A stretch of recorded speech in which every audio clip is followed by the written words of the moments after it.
자, 여러분 하루도 평안하셨는지요? 오늘은 조엘 비키 조엘 비키의 칼빈주의고요. 지난주에 이어서 개혁주의 설교의 어떤 뿌리, 시초에 대해서 오늘 마무리를 지을 거예요. 지난주 이제 칼빈에 대해서 제가 말씀을 좀 드렸고요. 오늘은 이제 청교도들, 개혁주의 안에서도 청교도들은 어떤 그러니까 설교 강해를 했는지, 그리고 그때 그들이 사용했던 성경은 어떤 성경인지, 제네바 성경이라고 하거든요. 그래서 청교도들의 강해와 제네바 성경, 청교도들의 강해와 제네바 성경이라는 주제로 말씀을 나누도록 하겠습니다. 페이지는 421페이지고요. 제가 말씀을 읽겠습니다. 영국 국교회를 개혁하고자 했던 청교도들의 좌절 속에서 피에 메리 여왕이 죽자 망명 생활을 하다가 영국으로 돌아온 개신교들은 즉시 하나님의 말씀을 설교하고 가르치는 데 전력을 쏟았습니다. 자, 영국에서는요, 성공회라는 것이 있었습니다. 카톨릭과 개신교를 섞은 것이 성공회, 즉 국교회라고도 하죠. 영국 그 국교회가 있었는데, 또한 영국에는 16세기에 누가 있었냐면 피의 여왕이라고 불렸던 메리 여왕이 이제 여자로서는 처음으로 왕으로 등극하는 일이 있었죠.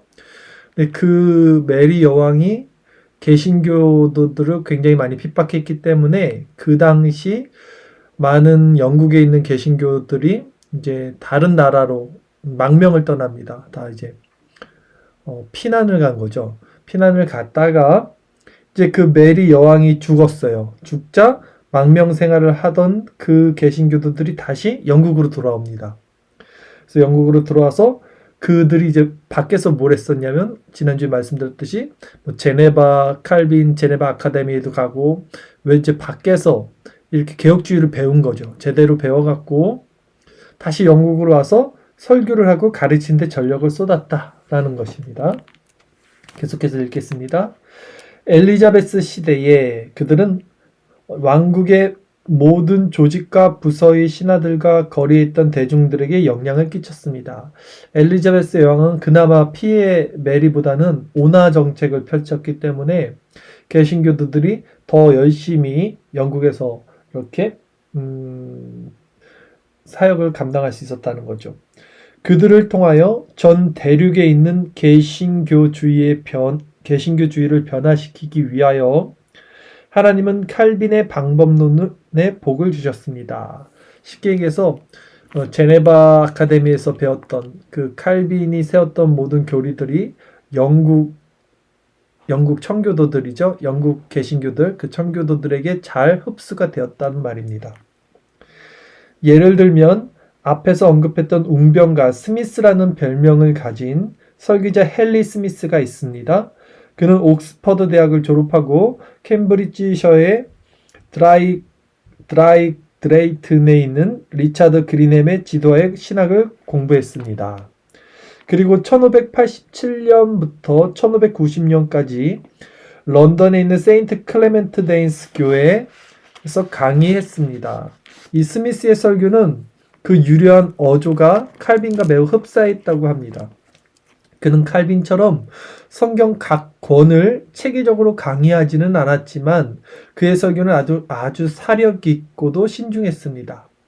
스미스의 욥의 자녀들의 잔치라는 설교를 보면 욥기서를 전체적으로 보여주지 않고서도 다만 몇 개의 능숙한 문장으로 그 배경을 제시합니다. 이제 청교도들의 설교를 좀 여기서 맛볼 수 있어요. 어떤 식으로 그들이 설교를 했는지. 스미스는 칼빈과 마찬가지로 어떻게 욥의 자녀들의 잔치가 하나님의 자비에 감사하는 즐거운 축제가 될 수 있었는지에 대해 연속적으로 강의했습니다. 그는 이 강의에서 다음과 같이 말했습니다. 이거 잘 들어보세요. 선한 사람에게는 부유함도 명예도 건강도 자유도 모두 다 선한 것이다. 다시 한번, 선한 사람에게는 부유함도 명예도 건강도 자유도 모두 다 선한 것이다. 왜냐하면 선한 사람은 그 선한 것을 선하게 사용하기 때문이다. 하나님 만드신 것은 악한 것이 없다고 성경이 그럽니다. 그래서 무엇을 먹는 것, 그것이 악한 게 아니라 그랬어요. 그러니까 그 선한 사람은 선하기 때문에 그 모든 것을 선하게 사용하기 때문에 선한 것이라는 거예요. 돈이 악한 것입니까? 아니죠. 돈을 악하게 사용하기 때문에 악한 것이죠. 근데 선한 사람은 돈을 선하게 사용하기 때문에 돈은 선하게 되는 거예요. 이런 원리를 말하는 거죠. 그러나 악인들은 이 모든 것들을 악하게 만들 뿐만 아니라 그것들을 악하게 사용하기 때문에 그들에게 있어서 이 모든 것들은 악한 것입니다. 라고 설교를 했어요. 굉장히 깊죠? 자, 지금 이 스미스가 뭐라고 설교했냐면 선한 사람에게는 부유함도 선한 것이 되고 명예도 선하고 건강도 선하다 그랬어요. 근데 악한 사람들은 이 부유함, 이 돈을 가지고 악하게 사용하고 명예도 자기를 위하는 데 악하게 사용하고 건강도 자기를 위하는 데 사용하죠. 하나님의 영광이 아니라. 이게 다 악한 거예요. 그래서 악인들은 이 모든 것을 악하게 만들 뿐만 아니라 그것들을 악하게 사용하기 때문에 이 모든 것들은 그에게 악한 것이다 라는 거죠. 물론 잔치와 축제가 영적 부주의를 낳을 수 있다는 것은 사실입니다. 그러나 스미스는 자녀들을 위한 욥의 기도와 제사를 칭찬했습니다. 스미스가 이 설교를 했을 당시에는 영국이 영적 위험에 처해 있었어요. 그러므로 이 설교는 축제를 위한 것이 아니라 하나님 앞에서 드리는 기도와 겸손을 위한 것이었습니다. 스미스는 로마 교회가 다시 공격해 올 것이라고 생각합니다. 라고 말했어요. 로마 가톨릭이 다시 공격해 올 것이다. 그가 말한 로마 교회의 공격은 아마도 스페인 함대의 공격 또는 1580년대에 엄청난 위협이 되었던 로마 카톨릭 수도원의 사제들의 활동이 증가하는 현상을 의미했을 것입니다. 그는 계속해서 다음과 같이 말합니다. 우리는 지금 교황주의자들의 손으로 형상을 새겨 만들고 사람들이 그 앞에 무릎을 꿇고 절하는 것을 목도하고 있습니다. 이러한 설교는 16세기 런던의 활력을 불어넣어 주었습니다. 이런 설교를 듣는 시민들을 쉽게 목격할 수 있었고 그 한가운데 바로 하나님의 말씀을 신실하게 설명하고 적용하는 이 웅변적인 청교도 설교가 이 스미스가 있었던 것입니다. 청교도 설교는요, 후기에 좀 더 공식적인 문체를 발전시키기는 했지만 그 당시 시급한 문제들을 향한 적용의 강조점은 여전히 살아 있었습니다. 이게 청교도 설교의 특징인데요. 뭐냐면 개혁주의 설교는 교리를 말합니다. 교리를 말하고 거기서 멈추죠. 그것을 삶에 적용해서 그것을 삶 깊숙이까지 끌고 가진 않아요. 근데 청교도들은 실질적인 현상, 삶에 굉장히 깊숙이 적용을 시킵니다. 말씀을. 요 차이가 있죠. 어떤 설교자들은 비록 칼빈보다 일반적으로 훨씬 더 상세하고도 장황하긴 했지만 성경 전체를 관통하는 설교를 하기도 했습니다. 이런 설교자들은 대부분 후기 청교도들이었는데 회중들이 예상할 수 있는 하나님의 말씀을 연속적으로 상세하게 주의했습니다. 토마스 멘튼은 이런 종류의 대표적인 설교자였습니다. 이 강의 설교자 중에 토마스 멘튼이 있었고요. 토마스 굿인, 이분은 유명하죠. 토마스 굿인은 에베소서를 매우 상세하게 강의했습니다. 이 토마스 굿인이 이 에베소서 강의하셨던 분이 제네바 성경을 편찬할 때 같이 했던 분으로 알고 있습니다. 물론 이 시대 최고의 역작은요, 의심할 여지 없이 존 오웬은 아시죠? 존 오웬의 히브리서 주석입니다. 이 존 오웬은 청교도 3세대죠. 3세대면서 청교도의 황태자라고도 불리는 아주 유명하신 분이죠. 이 히브리서 주석, 존 오웬의 히브리서 주석은 오웬이 더 이상 큰 교회 회중에서 설교하지 못하게 되었을 때 출판되었는데 존 프라벨 등 그 시기 다른 설교자들은 그리스도의 인격과 사역 같은 주제들을 시리즈로 설교를 했습니다. 훗날의 청교도 강해 설교는요, 사려 깊은 주예를 통하여 본문을 제시하고 그 주요 교리들을 설명하고 또 그 교리를 신중한 주예를 담은 몇 가지 하위 명제들로 증명하는 형식을 취했습니다. 적용을 했다는 거죠. 청교도 설교자들은 성령의 주인 되심을 중요하게 받아들였고 성경의 모든 말씀이 단 한 가지 사실을 말하고 있다고 믿었습니다. 그러니까 성경의 주제는 예수 그리스도고 하나님 나라이고 복음이다. 이런 식으로 성경의 모든 말씀이 한 가지 사실을 말하고 있다고 믿었어요. 따라서 각각의 본문의 정황은 성경 전체의 정황과 조화를 이루어야 하죠. 이게 성경의 통전성이라고도 할 수 있죠. 그리고 이것을 신앙의 유비라고도 부릅니다. 신앙의 유비. 그러니까 성경은 성경으로 풀어야 되고 성경에서 말씀하고 있는 바는 서로 연결되어 있다는 것이 신앙의 유비라고 하죠. 마지막으로 본문은 청중들에게 다양한 상황들을 적용될 수 있는 일련의 적용을 제시했습니다. 그러니까 아까도 말씀드렸듯이 청교도 설교의 특징은 적용점입니다. 교리를 삶에 적용시키는 것이 분명히 있었어요. 설교 형식은 시간이 흐르면서 약간씩 변했지만 그 목적은 본질적으로 여전히 동일했습니다. 오해는 성경 강해에 대하여 쓴 그의 짧은 글에 이거 한번 들어보세요. 중요한 말씀입니다. 하나님의 마음을 이해하는 원인들, 방법들, 그리고 방편들이라는 제목을 달았습니다. 자, 우리가 청교도 말씀 묵상하는 원리랑 똑같아요. 지금 존 오웬도 어떻게 말을 했냐면 하나님의 마음을 이해하는 원인이라는 말을 씁니다. 하나님의 마음, 이게 하나님의 속성입니다. 그러니까 우리가 설교를 듣고 성경을 볼 때 항상 중심은 내 생각, 내 감정, 내 마음이 아니라 하나님의 관점, 하나님의 마음, 하나님의 속성을 이해하는 원리가 무엇이냐는 것을 밝히는 거예요. 그 렌즈를 통해서, 그 교리의 렌즈를 통해서 하나님의 속성을 발견하는 것이 설교를 들을 때 가장 중요하고 말씀을 읽을 때도 가장 중요한 맥입니다. 이 하나님의 마음을 이해하는 원인들, 그 방법을 제시하는 것. 이게 청교도 말씀 묵상 우리가 나누고 있는 아침마다 이런 것들이죠. 그 방편들이라는 거죠. 칼빈은 이러한 제목을 비난하지 않았을 것이다 라고 조엘 비키가 말합니다. 오해는 왜냐하면 이제 칼빈도 이 청교도들의 이 마음을 다스리고 마음을 관찰하는 이 사상을 비난하지 않았을 것이다 라는 말이에요. 오해는 이 주제를 다루면서 강해자가 그의 지성을 조명하고 책임을 완수하는 것은 그 능력을 공급해 주시는 성령의 도우심에 달려있다는 사실을 무척 강조했어요. 그래서 존 오웬의 책 같은 걸 보면 성령의 역사하심을 굉장히 강조합니다. 근데 이것은 결코 오늘날 흔히 복음주의권에서 말하는 신비주의나 은사주의적인 관점, 오순절주의적 관점에서 보는 성령론은 아니었어요. 말씀 중심에서 확실히 우리가 성령의 조명하심을 따르는 말씀이었죠. 마찬가지로 칼빈 역시 시편 119편 18절을 주석하면서 이렇게 기록하죠. 칼빈이 어떻게 기록했는지 보세요.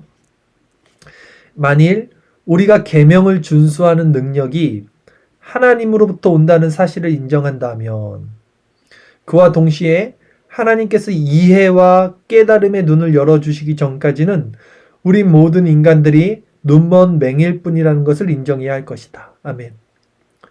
오늘날 많은 복음주의권 안의 교인들의 문제점은 뭐냐면요. 교회에 들어오는 순간 이미 믿음을 전제하고 신앙생활을 합니다. 즉 나는 구원받았다라는 프레임 안에서 신앙생활을 해요. 근데 우리는 청교도들이나 개혁주의는 정말 우리가 구원을 받았는가? 그렇다면 구원받은 원리는 무엇이고 그 증거는 무엇이고 그 열매는 무엇인가를 스스로 계속해서 점검하게 하죠. 지금 칼빈도 그 얘기를 하는 거예요. 만일 우리가 계명을 준수하는 능력이 하나님의 말씀을 준수하는 능력이 하나님으로부터 온다는 사실을 우리가 인정하잖아요. 인정한다면 그와 동시에 마찬가지로 하나님께서 우리에게 성경을 깨닫게 해주시고 은혜를 주시는 그 이해와 깨달음의 눈을 열어주시기 전까지는 이게 성령이죠. 결국 성령을 우리에게 주시기 전까지는 우리는 모든 인간들이 눈먼 맹인일 뿐이라는 것을 인정해야 할 것이다. 네. 좀 더 읽어보겠습니다. 이번에는 이제 제네바 성경에 대해서 말씀 한번 드려볼게요. 여러분, 제네바 성경이라고 잘 몰랐을 거예요. 저도 사실은 잘 몰랐어요. 저는 영국 성경 중에는 이제 킹 제임스 성경, 킹 제임스 왕이 만들었던 흠정역이라고도 하죠. 그 킹 제임스 성경에서만 좀 알았는데 이번에 이 책을 읽으면서 제네바 성경이 얼마나 중요하고 얼마나 큰 위치에 있었는지를 알게 되었어요. 이걸 좀 말씀을 드릴게요. 제네바 망명자들에 의해 번역된 제네바 성경은 이게 무슨 말씀이냐면 아까 말씀드린 피해 여왕이 다스리고 즉위했을 때 이제 영국에 있던 청교도들이 다 망명을 떠납니다. 그래서 제네바로 많이 모인다 그랬죠.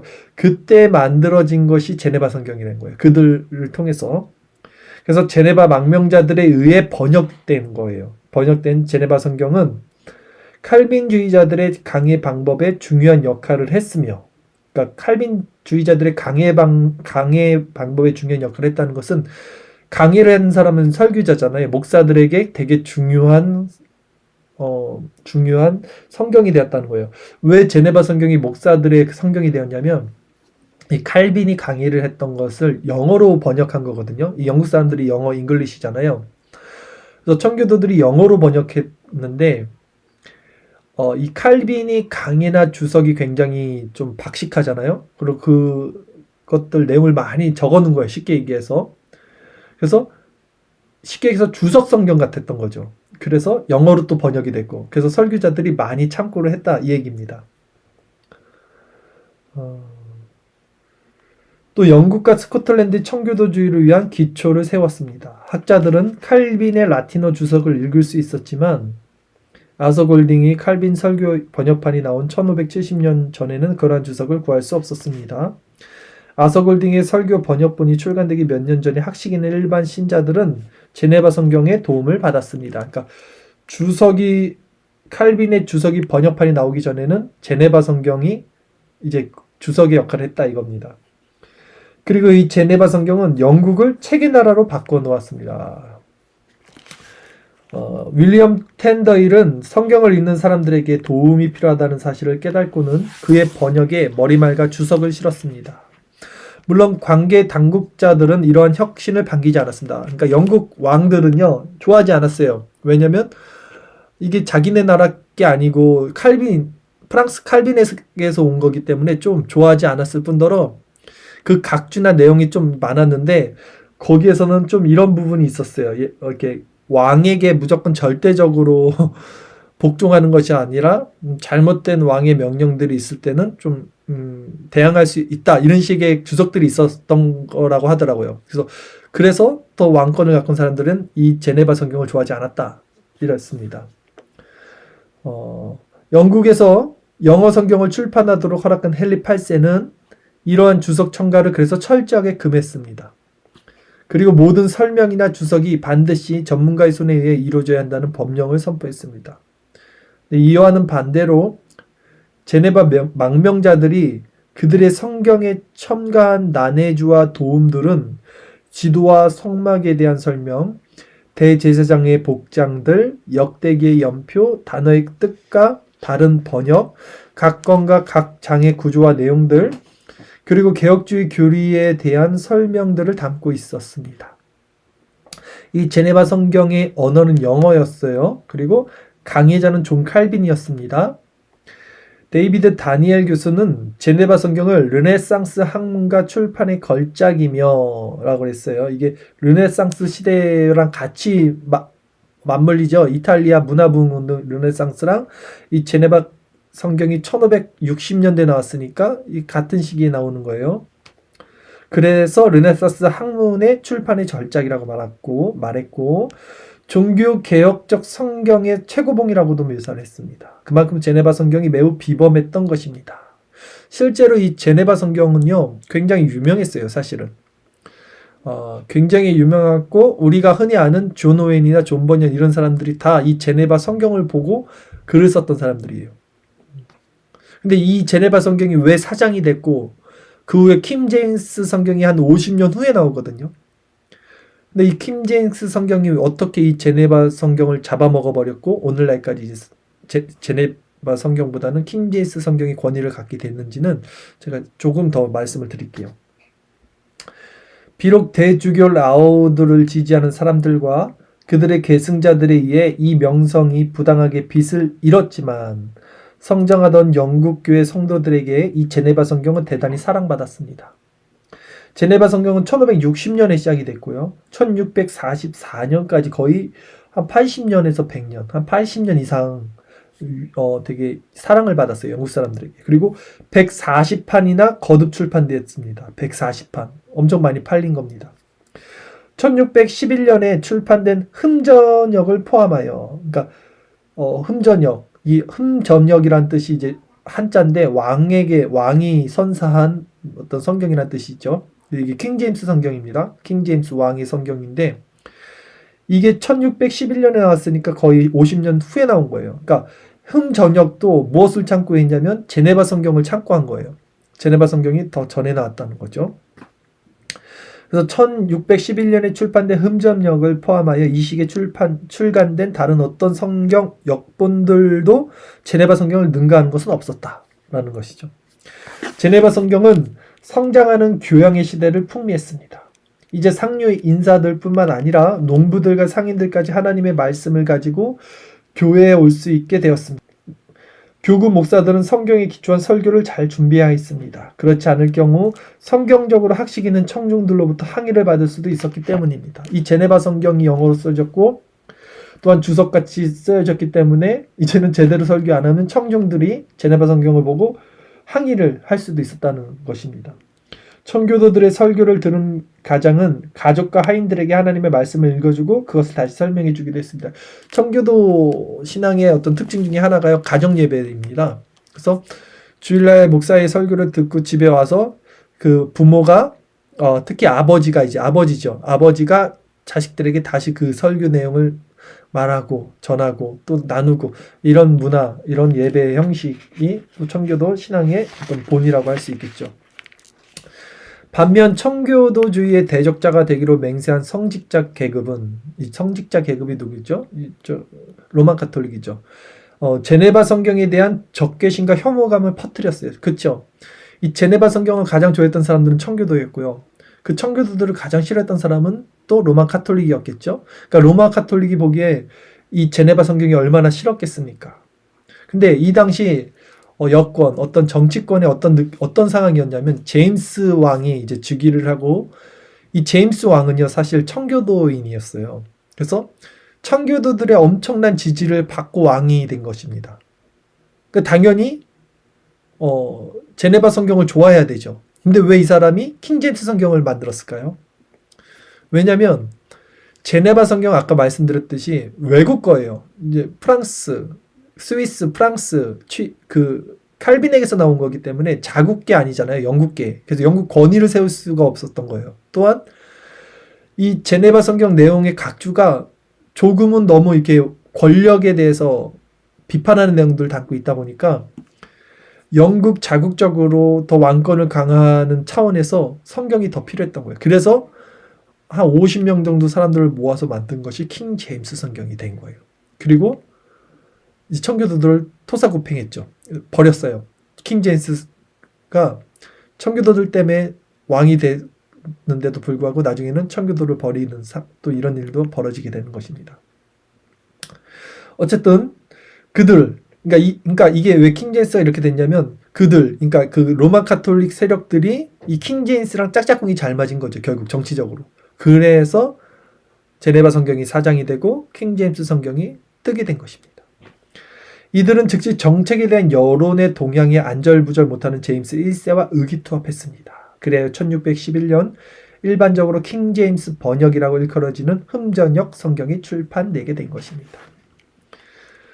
저도 이걸 몰랐을 때는 사실은 킹 제임스 성경을 좀 잘 해석된 성경이라고, 물론 잘 해석된 부분이 있습니다. 원어적으로요. 히브리어, 헬라어 이런 것을 직역을 했어요.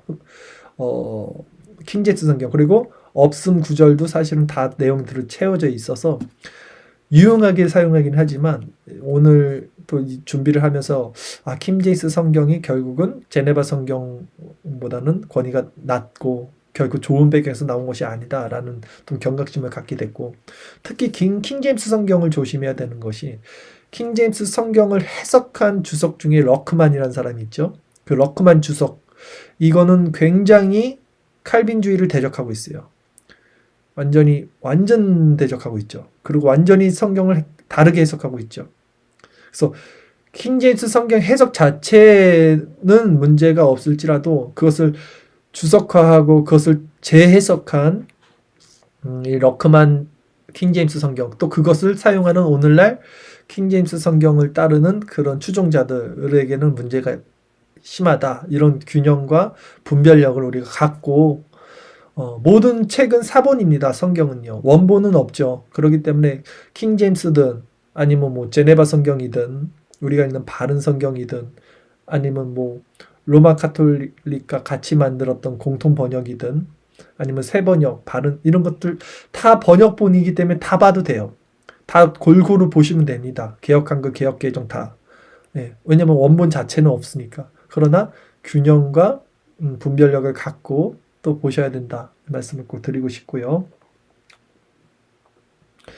흠전역 성경의 반역자가 아니라 번역자는 제네바 성경의 내용을 상당 부분 그대로 고수했어요. 아까 말씀드렸죠. 왜냐하면 제네바 성경이 50년 전에 나왔으니까. 또 그 당시 많은 사람들이 제네바 성경을 다 보고 있었으니까.